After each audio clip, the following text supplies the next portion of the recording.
All right, we just set up one side of our relationship, of our one-to-many or many-to-one relationship. Over in the event class, we just added an event category field, which allows us to relate event category objects to event objects. And so now we want to set up the inverse relationship. In other words, I want to set up a relationship that allows my event category objects to know about the events that are in those categories, which is not possible right now. So let's go ahead and we'll go into the top here. I want to create a new field, and so this is going to be a field that will store all of the events that are in the in a given category. So let me say private. Let me make this a list. We'll have a list of events. I'll just call it events, and I'm going to say it's a new array list. And then I need to import my list type here. Again, using keyboard shortcuts a lot, so go ahead and look at those if you're curious how to speed up your Java development. And one more thing I'm going to do is I'm going to make this final. So this basically just says that this list itself cannot change. It doesn't say the contents of the list can't change. It just says that the list itself. So this prevents myself or some other developer from doing something silly like just trashing all the events in a category without really thinking about it. Okay, and so now, just as I set up on the event side, I had to set up some persistence annotations there. I'm going to do the same thing on this side. And in particular, I need to specify to Hibernate which type of relationship this is. What's the multiplicity of this relationship? And in particular, on this side, it was a many-to-one relationship because I could have many events in one category. On this side, it's the opposite. I can have one category with many events. So I'll say this is one to many. And then I need to do one more thing, which is tell it how to determine which events are in a given category. In other words, how should Hibernate know which events are in the specific category? And so the way I do that is I say that this one-to-many is mapped by the event category field of the event class. So this mapped by value has to be the name of the field in the class we're storing here that creates this relationship. So the relationship is really going to be owned by the event. It's going to have a foreign key or a reference to an event category. But in this class, if I want to get all of the events in a given category, I need to tell Hibernate how to determine which events are in a given category. Okay, and so one more thing I need to do, I need to make a getter for this list. So I'll go down to the bottom here and put a getter.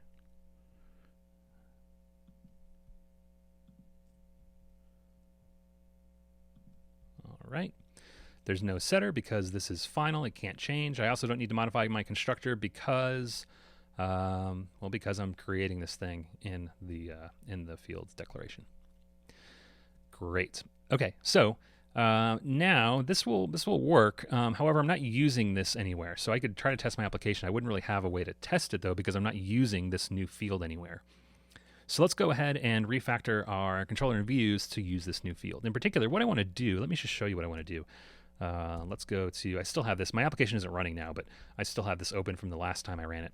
Essentially what I want to be able to do is I want, in my main events view, I want to be able to pass in a category ID optionally and say only display items in a given category. So in other words, I would like to be able to go up here and say category ID equals, and let's say 8. Remember, 8 was the ID of our meetup category. And I would like to have the ability to do this, hit enter, or make that request, and then to have the associated view only display events in that specific category. That's what I want. That's the desired goal. In other words, that will force our application to say, what is the category ID? Let me go find all of the events in the given category, which will force it to use this new field we've just set up. So let's go to our event controller and see what we can do to make that happen. So this view, the main view, is in, it's our index view under the events route. So it is display all events is the handler. And I want to be able to pass in a query parameter called category ID. So that means I need to add something to my method signature. And so I'm going to say request. We haven't done this in a few lessons, but we've done it before. Request param. And I'm going to say this is an integer category ID. Recall that the parameter name needs to match the query param name for this to work properly. And also recall that this, by the way this is set up, this makes the category ID a required parameter. I don't want this to be required, so I can make it not required by adding a setting or a parameter here to this request param. So I'm going to say required equals false. By default, this is true. So in other words, if I left this off, I would not be able to make a request to just the main event listing like this and see all of the events. I would have to provide a category ID. I still want to be able to do this. I want to be able to do both of these things. So, okay, that's great. So let's see. So I have this happening now. Right now, what's happening is I'm always just displaying all of the events. So I need to do some branching in here and make sure that I'm only I'm checking to see if someone passed in a category ID. So what will happen if I don't pass in a category ID as a request parameter? Well, this field will be null. And so let's make sure, let's say if category ID is null, then I want to display all events, which is what I'm already doing. So I'll put that inside of a conditional. Okay, and so the only thing I need to do, my template's not going to need to change in any significant way, because all I'm doing is the template, if we look at it, all it does is it loops over whatever events it's been given. It doesn't care where those events came from. It just needs something called events that has some events in it. So I can control the behavior of this particular view by changing the list of events that I pass in. So I'm saying if I don't have a category ID, that means they've just asked for all the events. Let me just give them all the events. Otherwise, I need to try to show them the events that they asked for. So this means that category ID will not be null. So this means that I need to use my repository to try to get that category out of the database. So I will say events category repository dot, and I want to use my find by ID method, and I'm going to pass it in the category ID. And I intentionally didn't put a local variable here yet, and that's because I want to talk about what this returns. So if you right click on, or sorry, not right click, I'm option hovering over, and that would be, I believe, command hovering on Windows, you get a little pop-up and it gives you the signature of this method. It tells you that find by ID returns something, you can see it there, that has optional brackets event category. And so this is a new kind of thing. We haven't seen this object before. So let's go to the web and do some more research. So I'm going to go to, let's see, I want to look up the optional object and see what that object is. Okay, so I'm in optional, Java 13, Java doc. All right, that looks good. Let's look at this. It's in the Java util package, which we can confirm actually that that's the right one. Let me do this over here. Optional category.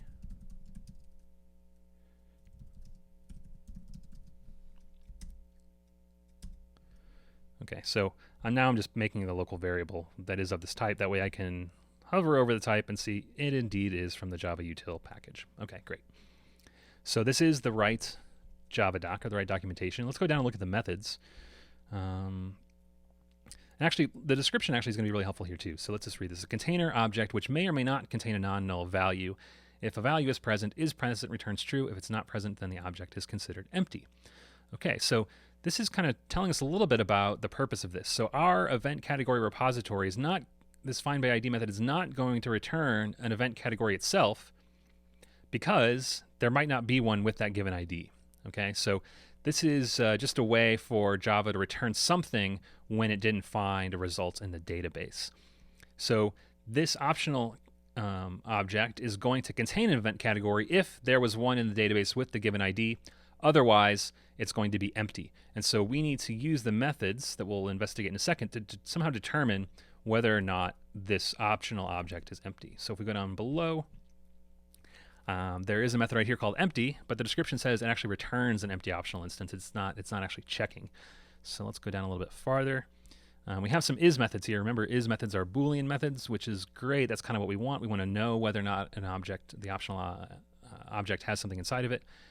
If a value is not present, it returns true, otherwise false. So is empty looks like one we can use. Is present is also, just as usable. These are basically the inverses of each other. You can use either one just depending on how you want to structure your logic in your code. Let's go ahead and we'll use the is empty object. So I called this thing result because it's going to be basically the result of querying the database. And so now I want to say if result.isEmpty. This means that, well, what does this mean? It means that someone passed me a category ID, and when I asked the database for the object with that category ID, it didn't find anything. It basically means that's an invalid category ID. And so I'm going to pass in just, I'm not going to pass in any events because I don't have any events with that ID. I'm going to pass in the title. I'm going to say, basically I'm going to put the message in the title. So I'm going to say invalid category ID. Different ways you can do this. Let me actually say what the category ID is just so they know. Okay, cool. So if the query didn't return a category, I'm going to put a little some messaging in the title there. Else, I did get a valid category, so this means I need to get the thing out of my result object. So let's go here and again see what we can do here. And scanning this, the get method is actually the one we want. This returns the object inside. If a value is present, it returns the value. Okay, so I can say else. Now I can say I have an event category.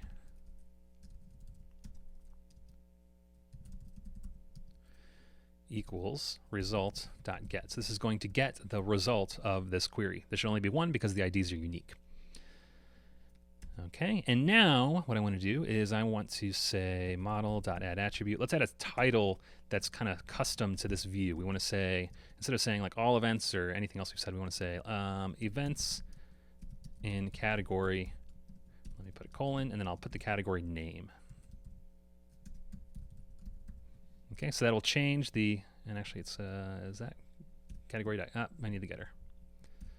Category.getName, there we go. So now this will have a custom title, and so if we're in the meetup category, it'll say events in category meetup, which is kind of cool. Now I need to actually put those events in the model to get them passed into the view. So I'll say model.addAttribute. I have to call this events because that's what our template is expecting. And I'll say category get events. And so here is where we're testing out our new code. So let's go to our event category object. This will call the getter for the events field. Remember, the events field is the one we just set up based on this inverse relationship. The events field should have on a list of events in that category. So great. That looks good so far. Let's go ahead. I think we can go ahead and test this out now.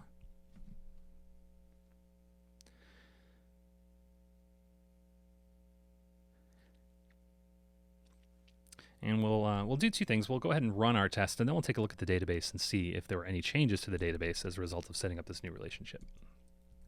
Okay, so let's make sure that this should work the exact same way, right? So our logic, our conditional logic, if we don't have a category ID, hopefully it still shows us all the events. So let's test that first. I'm just going to refresh this page, and hopefully I get 2 events. Great, 2 events, awesome. Now I want to see if I can filter down to events in a specific category. So I need to know the IDs of these categories. Let me go to the all categories view. Well, that wasn't helpful. Let's look at the database to see what the IDs are that are available. Okay, so in my event category table, I have 3, 4, 5, and 8. In particular, I only have events in the test category and the meetup category. That means I only have events in category 3 or 8. So let me test those 2. So I'll say question mark category ID equals 3, and hopefully I'll get only this first code with pride event. Okay, that's hopeful. Let's try the other one. Let's try 8, and now we get just our meetup event, so that's great as well. There's one more piece of logic we need to test, which is the logic we set up in case an invalid ID is passed in. So let's say there's I don't know, 42. Okay, and so indeed we see an invalid category ID 42. No events are listed below. What happens if we pass in a category ID which for a category that exists, but there aren't any events? So in particular, there's nothing in the conference category now. So let's go ahead and try to pass in category ID 5. So we get the correct heading, but there's nothing in the table because there are no events with that ID. Okay, so that all works great. So there's one more thing I want to do, and that is to add a little bit of just additional helpful logic. So right now, the user would have to type, just as I did, the user would have to type in this parameter up in the URL bar, which is not great. They might not even know that you could do that. So let's go to the all categories listing. And this is a great place to provide some of the links to this functionality. So I want to provide a link on each category name such that when I click on that link, I get a listing of just the events in that category. Okay, so let's go to back to IntelliJ, stop the app, and let's look at how we can do that. So I need to go into the templates, event categories, and the index template. And so here, this is the table where I'm displaying all my categories, and I'm going to put a link inside of this TD element. So let me cut out this text because it's going to be part of a link now. So that's going to be the text of my link. And I want to say the link itself, in other words, the href value should link to the category page. So let's say href equals, and now I need to say, let's see, I need to say that I want this to link to events, question mark, category ID, and I'm putting that in single quotes because I want to do some string concatenation here, and then I want to append the category.id. Right, category is my iterator variable. I want the ID of that event, and so let me just make sure that looks okay. I believe that looks okay. So this will generate a link of the form /events question mark category ID and forgot my equals, and then it'll put the specific number there. So that'll create a link to those specific views. So we'll restart this, and we'll see what's up.